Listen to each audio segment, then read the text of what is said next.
मी सहाय्यक प्राध्यापक Pravin Raut, doctor Babasaheb Ambedkar college सुरतोली Lohara.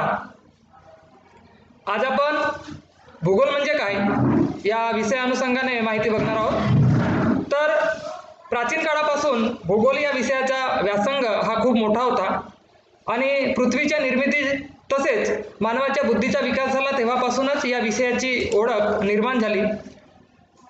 Jio plus graphy म्हणजेच जॉग्राफी असे इसवी सन पूर्व 234 साली इरेस्थोस्थेनीस यांनी या विषयाला एक नाव दिलं आणि या नावारूपानेच या विषयाची ओळख निर्माण झाली, ज्यालाच आपण जॉग्राफी असं म्हणतो। Geography is the whole is regarded that department of knowledge which studies the various features of the earth surface as the environment of mankind।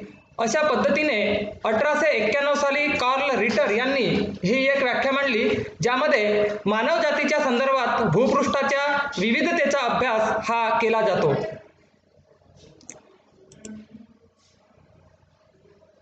त्याबरोबरच नेचर ऑफ जॉग्राफी म्हणजेच भूगोलाचे स्वरूप काय आहे, तर प्राचीन काळात भूगोलाच्या संदर्भाने मांडलेल्या कल्पना ह्या काल्पनिक होत्या, त्याला कुठल्याही प्रकारचा वास्तविक असा आधार नव्हता। भौगोलिक घटनांना वैज्ञानिक दृष्टिकोनातून तपासण्याचे कोणतेही साधन नव्हते आणि म्हणून सुरुवातीला भूगोलाचे स्वरूप जे आहे हे काल्पनिक होते। त्यानंतर भूगोलाच्या संदर्भाने अनेक लिखाण केलं गेलं आणि त्या संकल्पना संग्रहित केल्या गेल्या, ज्यामुळे भूगोलाला एक वर्णनात्मक, ज्याला आपण डिस्क्रिप्टिव्ह नेचर किंवा स्वरूप असं म्हणतो, हे डिस्क्रिप्टिव्ह स्वरूप प्राप्त झाले, ज्याला वर्णनात्मक स्वरूप आपण म्हणतो।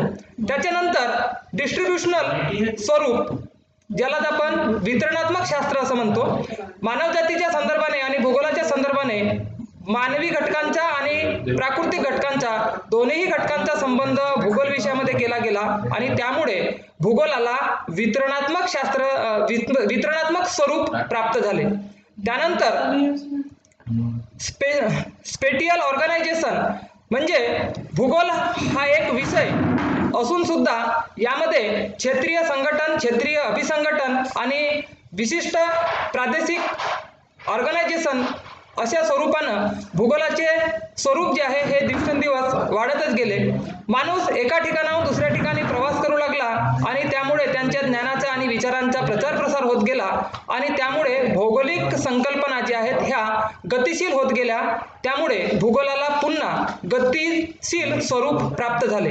आधुनिक काळात सॅटेलाइट, त्याबरोबरच रिमोट सेन्सिंग, GIS आणि तत्सम आधुनिक तंत्रज्ञानाच्या वापरातून भूगोलाच्या संकल्पना पुन्हा नव्या रूपाने तपासल्या जाऊ लागल्या आणि त्यामुळे भूगोलाला एक वैज्ञानिक स्वरूप प्राप्त झाले।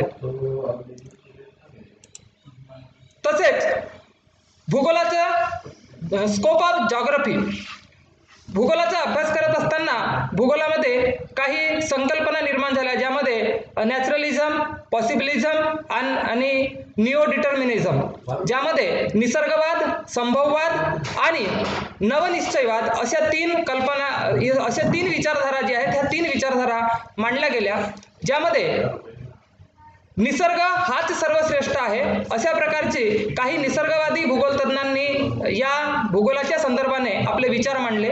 तर काहींनी निसर्ग श्रेष्ठ नसून मानवाला श्रेष्ठ मानलेलं आहे, ज्यामध्ये नैसर्गिक घटनांना बदलवण्याचं, नैसर्गिक घटनांवर मात करण्याची क्षमता ही मानवात निर्माण होत असते आणि त्यामुळेच नैसर्गिक घटकांचा उपयोग करून मानवाने आपले जीवन सुखकर करण्याचा प्रयत्न केला, ज्याला आपण शक्यतावाद, पॉसिबिलिझम असं म्हणतो। आणि तिसरी जी संकल्पना होती निओ डिटर्मिनिझम, ज्यामध्ये ग्रिफिथ टेलर यांनी म्हटलं आहे की निसर्गही श्रेष्ठ नाही आणि मानवही श्रेष्ठ नाही, तर मानवाला ज्या गोष्टी शक्य आहेत त्याच त्यांनी बदलवण्याचा प्रयत्न केला आणि ज्या गोष्टी शक्य नाही त्यावर मात्र निसर्गच मात करू शकत नाही, निसर्ग श्रेष्ठ ठरतो। अशा पद्धतीने ही तिसरी विचारधारा जी आहे तिसरी विचारधारा मांडण्यात आली।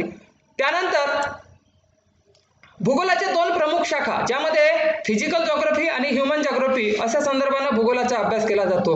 भूगोलाच्या दोन शाखेमध्ये भौतिक भूगोल आणि मानवी भूगोल, ज्यामध्ये प्राकृतिक भूगोल आणि मानवी भूगोल अशा दोन कन्सेप्ट असतात.